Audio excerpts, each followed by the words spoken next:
Junta, building better Africa. Mulibanja Malawi. Masana lero pa 3 April 2025. Ndabwera ndi nkhani imene iyomvetsa chisoni kwambiri. Kani yoti ena mwa inu makamaka kwa anzathu inu aboma ndi lomweri mukhoza kutukwana. Pamene ena anu simutukwana koma muzimveranso chisoni potengera ndi mmene kuyendera dziko. Kwawo amene sanakwanise kukhala nayo nthawi yoonera nawo session yomwe ili mkatikati ku Parliament pakali pano, mundivomereza ndithu za nkhani iyi yomwe pakali pano ndikunena pano ili mkamwa endi kukambidwa ku Parliament, komanso komwe kumakanjira mafumu umene kokonso panopa azodiac nawo ayilankhula ndithu nkhani iyi tsiku la lero lino pa 3 April. Akuluakulu chimene chikuchitika nchonena kuti boma kuphatikiza ndi nduna zina komanso ma member of parliament apanga approve bill yoti kukabwerekedwe ndalama yokwana 20 million US dollars. Okay, leti siyapo. Mu 2023 boma inakabwerekaso ndalama zokwana 20 million yomwe pafupifupi tikayisukunula potengera ndi mmene ikuyendera kwacha yathu ikukwana 36 billion. Okay, so 36 billion imene yoyo amati afuna kukonza nsewu kumakanjira omwe umakwana ma kilometers 145 kilometers.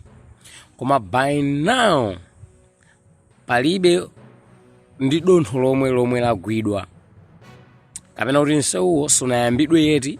Palibe chimene chayambapo loko track yokha chabwino ungofika kumalo kuti mwina anangoyisiya track icho nkuchokapo kulibe. Imene ndi 2023. So 20 million US dollars inadibwa chifukwa mpaka na lero lino sangafotokoze unena kuti yayenda bwanji. Ndikunena pano ine ndikamaliza kulankhula papa ndikuonesaniso video imene walankhula MP oyimirira chipani cha DPP ku Blantyre Suleman wafusaso kuti wafusa Minister of Finance kuti bwanji before inuyo kupita kukangongola ndalama ina 20 million US dollar sikungakhale kotheka iye muti fotokozere kuti ndalama imene munangongola mu chaka cha 2023 mwagwisa ntchito yanji, mwayenda nayo bwanji, mwapanga nayo chani, yapita kuti. Talongosola nimene yagwirira ntchito yake chifukwa ndalamayo munakangongola ndi cholinga choti igwire ntchito pokonza nsewu wakumakanjira. So kufika lero lino nsewu wakumakanjirawo sunakonzedwe ende ndipo mafumu akumakanjira akudandaula kuti mabizinesi yawo panopo sakuyendaso sakulongosoka chifukwa cha nsewu umenewo. So chikanakhala cha nzeru nduna zonse ma MP alongosole kuti ndalama zimenezo zayenda bwanji. Aonesese kupanga cheki ndithu china chilichonse kuti ndalama zayenda bwanji ende zili kuti anapangira chani chifukwa nsewu sunagwidwe loko pang'ono. Nde apa apanga approve ku Parliament ko bill yoti akangongole boma ikangongole 20 million US dollar. Ndalamayo akunena kuti afuna kakonzerenso wa kumakanjira. Kodi kumakanjirako msewu umene umatchedwa makanjirawo ilipo ingati kwenikweni? Nkutheka kuli makanjira wina wachilendo emwe akudziwidwa ndi boma yokha basi. Ifeyo sitikuyidziwa kuphatikizaso ma member of parliament amene amavomereza nawo kuti bill imene idutse. Chifukwa izi za nomo sizoona. Apa ndeta amba kupusisana ndithu tikupusisana masana dzuwa lili ga. Tose ndithu kangati kuti tikugona tikuona ndithu chimene chikuchitika. Okay, taonani kaye malondawa tubweraso. Tsatsani malonda anu pa machanelo awa. Makosana with 100 plus subscribers. BS Malawi with 100 plus subscribers. Hot 265 with 90,000 plus subscribers. Sam Mavita with 100 plus subscribers.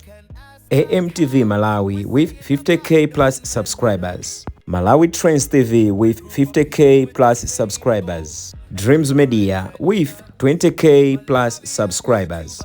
Mpongwe Bongwe with 80k plus subscribers.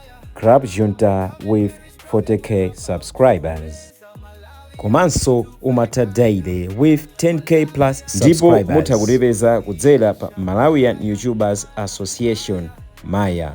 Utenga wanu udzafikira anthu oposaposa 500,000 pa tsiku. Tilumikizeni kudzera pa email iyi officialmaya265@gmail.com.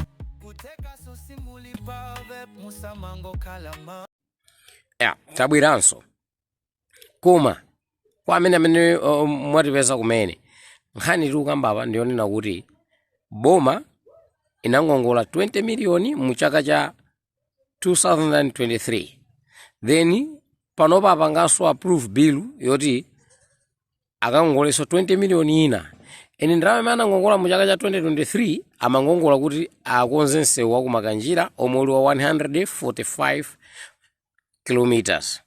And panonso bill imene akupanga approve ya 20 million US dollar akutiso afuna akonze msewu wa kumakanjira. Koma mafumu akumakanjira kudandaula kuti msewu sunagwidwe yeti ndipo kuchokera mu chaka cha 2023 kufikira lero lino palibe chimene chinachitika.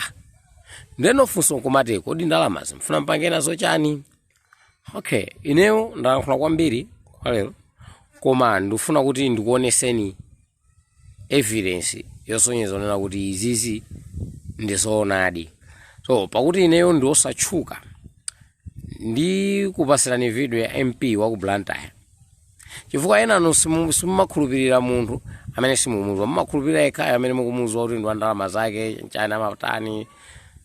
Kwapoti apapa ndikulankhula ndineyo ena ndikwanu kukhala kuti ukwana komanso simukhulupirira, ena mukhulupirira koma simuzitenga serious. Koma this is a big issue. A big issue yofunika kuiona. Nde kani pomwepo pangani subscribe komanso pangani share and like comment tuze nditu zoyenera kukonza kuti konze timayenera kusamala za inu onena nthawi zonse ncholinga choti tisawakhumudwiseni koma tikupangeni update zimene zikuchitika mdziko mwathu muno angakhale maiko akunja. Thanere lonse likhala kubweranso ndi issue ina imene ikuchitika ku Zimbabwe pamene president wa ku Zimbabwe akukhumba zopanga resign koma akuopa pamene nduna zina zikumupusha kuti asapange resign kuti apepusa chipani komanso dziko. Koma president wa ku Zimbabwe akufuna apange resign yekhaso walankhula ndi pakamwa pake ndikupasani video akulankhula iyeyo nangagwa. Taonera ni video iyi pamene MP wa ku Blantyre akulankhula kuwafunsa Minister of Finance ndalama imene inabwerekedwa mu chaka cha 2023 imene ili 20 miliyoni US dollars mcholinga kukonza msewu wa kumakanjira omwe sunagwidwe kufikira lero lino. Taoneranizi. Bada Senior Southeast. Thank you, First Deputy Speaker. First Deputy Speaker, is it in order that government should be lying to its people? The road in question of Makanjira is 145 kilometers. The bill we are talking about is only enough for 20 kilometers. First Deputy Speaker, we cannot be sitting here and talking about something that has not come. We are talking of 5 years of MCP administration. Today, 5 months to election, they bring a bill for 20 kilometers. Where is the money that the president took from Saudi Arabia for this road? Where did that money go? We saw pictures here of the MP, the chiefs, the president, and all the family members. They went to Saudi Arabia. They told us they've taken money for this road. Where is that money? Today we are bringing only 20 kilometers, which is a loan. And we should be sitting here and thanking Chakwera for a loan that Malawians will pay. No, we will not do that. This should have been done during the 5 years. This is now campaign politics. This road, First Deputy Speaker, will be done by Professor Alba Peter Mtarika. Thank you, member. Thank you, member. The good Tsatsani malonda anu pa machanelo awa. Makosana with 100 plus subscribers. BS Malawi with 100 plus subscribers. Hot 265 with 90,000 plus subscribers. Sam Mavita with 100 plus subscribers. AMTV Malawi with 50k plus subscribers. Malawi Trends TV with 50k plus subscribers. Dreams Media with 20k plus subscribers. Mpongwe with 80k plus subscribers. Club Junta with 40k subscribers. Komanso Umata Daily with 10k plus subscribers. Ndipo mutakulipeza kudzera pa Malawian YouTubers Association Maya. Utenga wanu udzafikira anthu oposaposa 500,000 pa tsiku.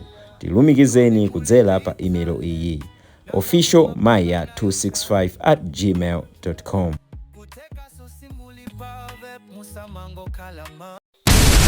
Club Junta, building better Africa.